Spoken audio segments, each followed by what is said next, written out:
Fala galera, tudo bem? Junji Ito basicamente é um dos autores que mais tem crescido a procura e também publicações dentro do nosso humilde paizinho aqui, o Brasil. Junji Ito que traz cada vez mais conteúdo de body horror para suas atrações escritas e desenhadas. Basicamente é um dos tipos de quadrinhos mais divertidos e bem perturbadores que tem pra gente conhecer dentro desse mistério que seria o terror do Japão. Te convido para vir ver junto comigo aqui uma pequena visualização desse livrinho que a gente chama de A Sala de Aula que Derreteu, do Junji Ito. Tá preparado? Então deixa o like, vai direto ali no assinatura do canalzinho e vem comigo! Após a vinheta.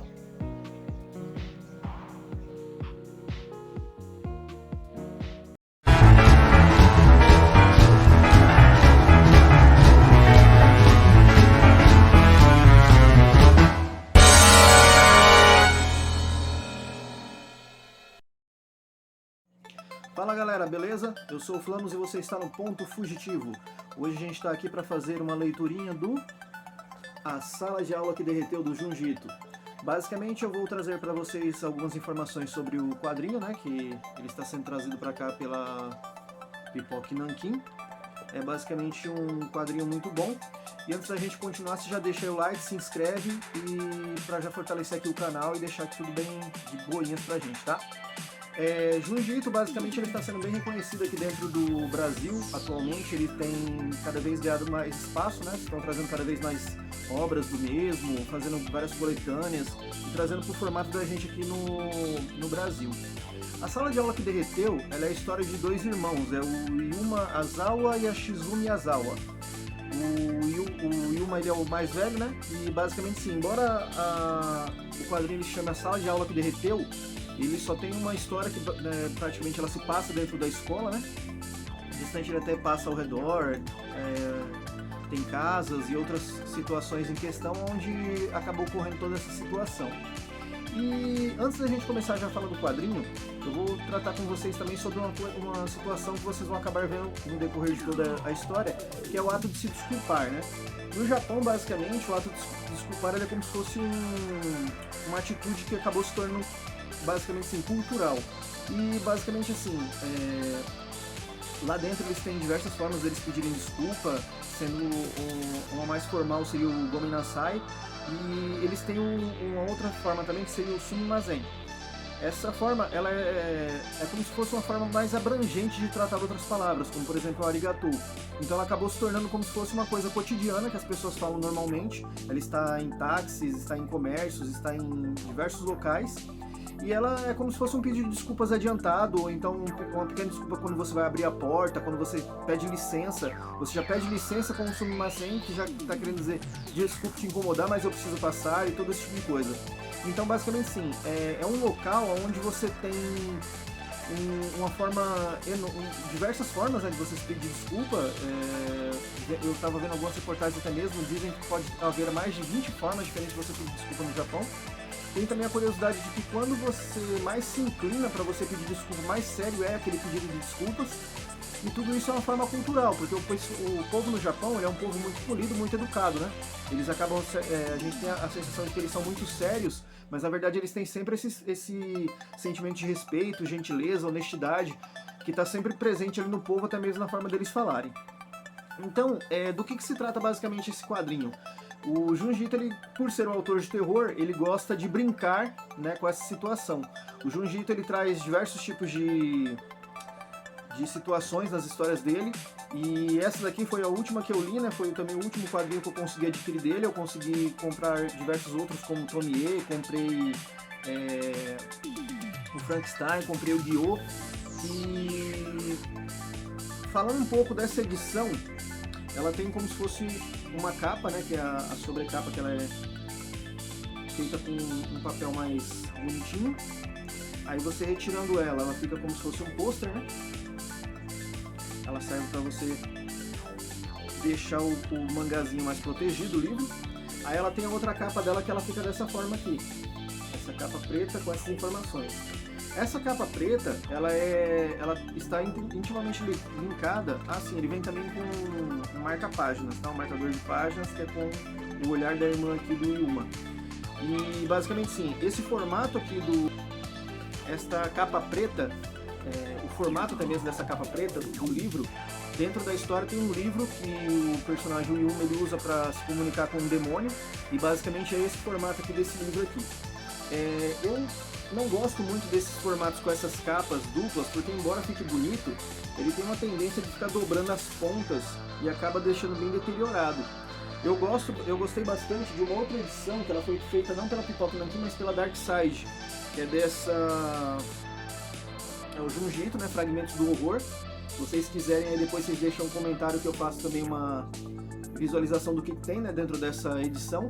Eu gosto mais dela porque a capa dela é dura, e basicamente o papel também é de uma qualidade boa, e ele tem como se fosse um encadernamento bonito, né?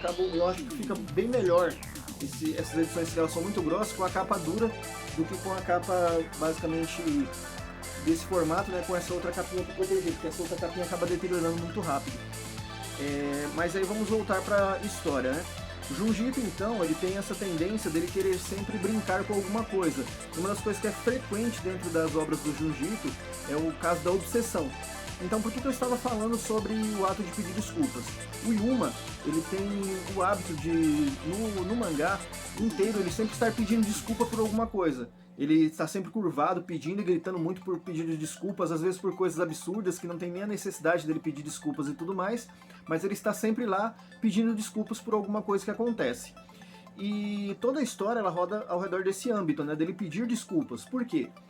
Em determinado ponto, sempre de algumas histórias, esse quadrinho ele vem com diversas histórias, elas são ao todo 1, 2, 3, 4, 5, que elas são baseadas nesses dois irmãos, e depois você tem mais duas histórias que elas são bônus, que elas são histórias curtinhas, mas que elas são muito boas também de você ver. Eu até gosto muito dessas histórias curtas que o Junji Ito faz normalmente sem ligação alguma com nenhum caso.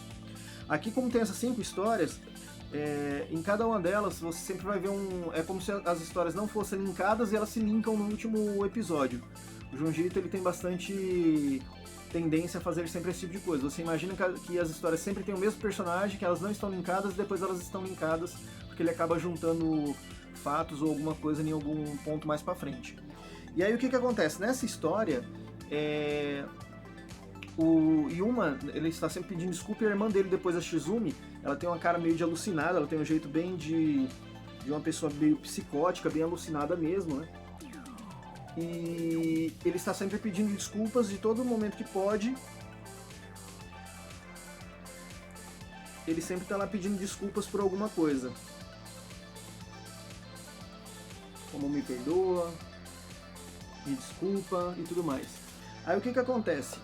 Basicamente é como se isso fosse parte de todo o processo que ele tem junto com esse pacto que ele fez com o demônio. E nas histórias, né, falam que basicamente os pais dele morreram, né? Ele era como se fosse um pequeno psicopata desde pequeno, ele matava pequenos animais e tudo mais.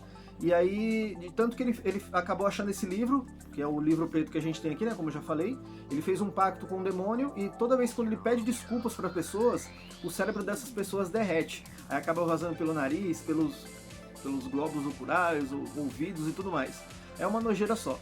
Muito disso tem sempre no Junji Ito, né? Ele causa um terror com distorção de corpos, estouro, derretimento e tudo mais que ele pode com o corpo. É como se fosse um body horror, né? Que ele adora criar. Basicamente, uma dessas tendências que ele tem de criar esse tipo de coisa, dizem que é porque ele, antes dele ter sido mangaka, ele fazia próteses dentárias, então ele basicamente tem como se fosse essa visualização de carne que causa bastante desconforto quando aberta, cortada, retalhada, destruída.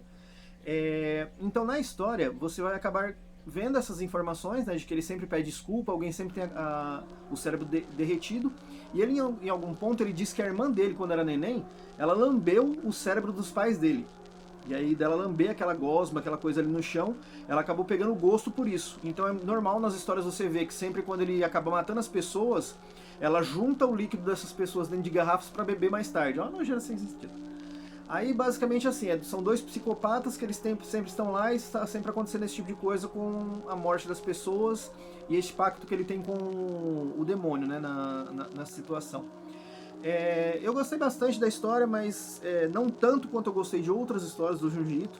Basicamente, até uma das histórias que eu gosto muito do Junji Ito, ela tá dentro do outro livro dele chamado Gyo, e foi a primeira que eu peguei e gostei muito. É uma história separada, não tem ligação com nada, eu gosto muito dela. Quiserem também eu faço também um vídeo sobre ela.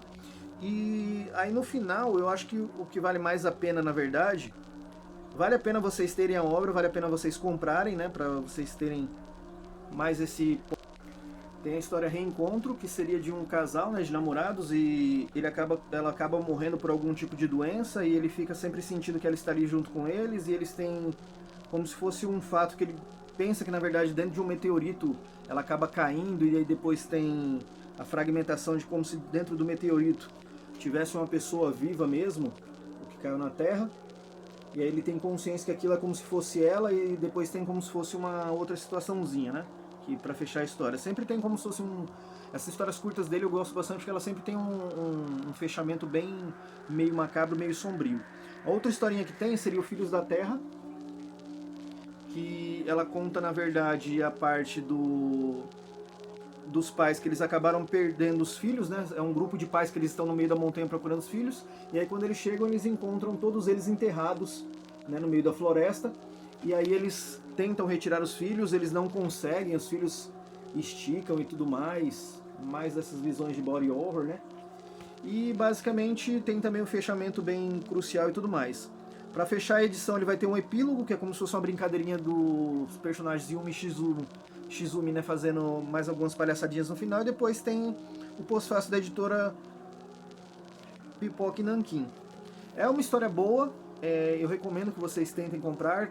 Basicamente, sim, eu vou até colocar aqui no link o link para vocês tentarem comprar o item através da Amazon, se tiver através lá do meu acesso, né, que daí vocês já ajudam até o canal aqui. E basicamente assim, são histórias que eu gosto bastante do Junji Ito. Ele sempre lida com esse ponto de obsessão por alguma coisa. A obsessão em demasiado aqui é basicamente assim, né? Se é uma condição popular que o pessoal peça desculpas, por que não transformar isso numa coisa ruim? Por que não transformar isso numa coisa que vai acabar levando as pessoas à morte? E aí ele brinca com essa obsessão, né, de sempre ter ali o Yuma pedindo desculpas e a irmã dele obsessiva por cérebro derretido.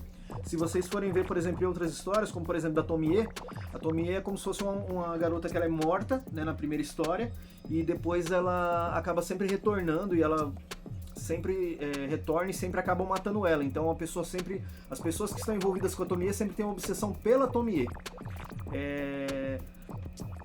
Em termos de quadrinhos de terror, é muito bom estar vindo agora bastante coisa do Junji Ito pra cá. O Junji Ito ele tem muito material, mas eu espero que venham também de outros autores japoneses, que tem outros autores japoneses que são muito bons, na verdade, na situação de terror, né, do japonês.